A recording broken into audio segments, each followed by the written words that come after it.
Sim, eu sou o professor Bairros e no tutorial de hoje nós vamos ver... Atenção! Você conhece o efeito skin? Ele pode estar afetando o seu circuito de radiofrequência. O efeito skin, ou pelicular, interfere com o transformador, com os sistemas de aquecimento por indução e muitos outros. Nesse tutorial eu vou explicar de forma simples o que é o efeito skin, como minimizar os seus efeitos e como usá-lo a nosso favor. Vamos lá? O efeito skin, ou pelicular, pode ser explicado usando as leis do eletromagnetismo. Lei de Ampère. Quando uma corrente percorre um condutor, gera ao redor desse condutor um campo magnético. Lei de Faraday. Quando um campo magnético que varia no tempo cruza um condutor, gera uma força eletromotriz que gera uma corrente no circuito. Lei de Lenz. A corrente gerada gera um campo magnético induzido que se opõe à variação do campo variável. Agora veja o que acontece dentro do condutor. Se o material é um fio condutor que é percorrido por uma corrente variável I, essa corrente gera um campo magnético variável B dentro do próprio condutor. Esse campo variável, ao cruzar um material condutor, faz aparecer uma corrente nesse material, que tende a criar um campo magnético que se opõe ao campo variável. Essa corrente é chamada de corrente de Foucault, ou corrente parasita, e representa uma perda de energia no material que aquece. Aqui, a lei de Lenz pode ser interpretada de outra forma. A corrente induzida tende a se opor no seu centro à corrente indutora. Essa corrente induzida concentrada anula a corrente no centro do condutor, empurrando o restante do fluxo de corrente para a periferia do condutor. Esse é o efeito skin, que em inglês significa pele. O efeito skin empurra a corrente para a periferia do condutor, para a pele do condutor. Simples assim.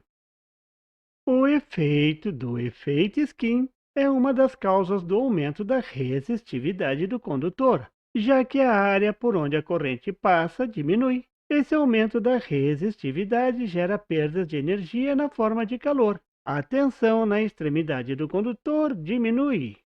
Quanto maior a frequência, maior a influência do efeito skin. Então, em altas frequências, como nos circuitos de fontes chaveadas, o efeito skin é a principal causa de perdas elétricas no circuito. O efeito skin pode ser medido. É representado pela constante delta chamada de skin depth, ou profundidade skin. Essa constante é definida pela equação da figura, que mostra a profundidade abaixo da superfície condutora em que a corrente cai a 37% do valor da superfície. Na figura, a cor vermelha mostra por onde está circulando a corrente. A equação é estranha, mas tem um termo importante, a velocidade angular, que é igual a 2πf, onde f é a frequência. Assim, o efeito skin depende da frequência. Maior frequência, menor a profundidade, maior o problema. A corrente tem pouco espaço para circular. Veja a figura mostrando a densidade de corrente em um fio de cobre de 1 milímetro. Em corrente contínua, a densidade é uniforme ao longo de todo o condutor. Em 20 kHz, a densidade cai para a metade do raio.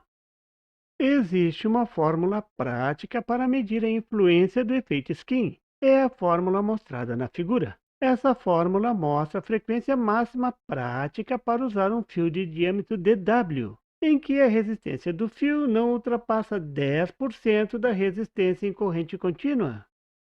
O importante nessa fórmula é que a frequência máxima é inversamente proporcional ao diâmetro do condutor. Existe uma tabela que mostra a frequência máxima que um cabo pode ser usado. As medidas do cabo estão na unidade AVG, que são as mais usadas para fazer bobinas. Na descrição desse vídeo eu deixei o link dessa tabela. Por exemplo, o fio 18 AVG de 1 milímetro de diâmetro pode ser usado até 40 kHz. Já o fio 25 AVG de 0,46 milímetro de diâmetro pode trabalhar até 189 kHz.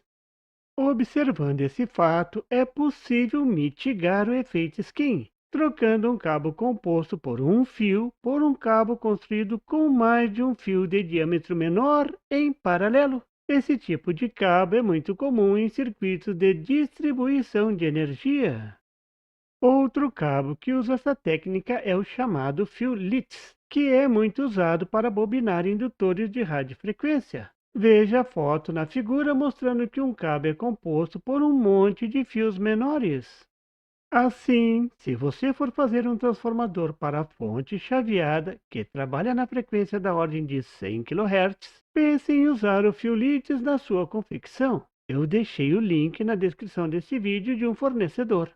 Outro local onde o indutor é feito com fio LITS é na bobina dos fogões com aquecimento por indução, como é mostrado na figura. Por outro lado, você pode usar o efeito skin a seu favor. É o exemplo do cabo de radiofrequência de potência. Nesse tipo de cabo, o centro do condutor é retirado, economizando material e diminuindo o peso. Afinal, ali não vai passar corrente mesmo. E tem mais: cabos coaxiais podem ser melhorados para aplicações em micro-ondas, incorporando a estes uma fina camada de prata, que possui características condutivas bem melhores do que o cobre. Em outras condições seria inviável a utilização devido ao preço, mas com o efeito skin, a camada de prata vai conduzir a maior parte da corrente. Você viu nesse tutorial o que é o efeito skin e como mitigar o seu efeito usando o fio LITS e até se aproveitar do seu efeito para melhorar os cabos de radiofrequência. A eletrônica é cheia de tópicos interessantes e intrigantes. E por favor, se você não é inscrito, se inscreva e marque o sininho para receber as notificações do canal. E não esqueça de deixar aquele like e compartilhar para dar uma força ao canal do Professor Bairros. E não tem site? Tem sim, é www.bairrospd.com. Lá você encontra o PDF e tutoriais sobre esse e outros assuntos da eletrônica. E fique atento ao canal do Professor Bairros para mais tutoriais sobre eletrônica. Até lá!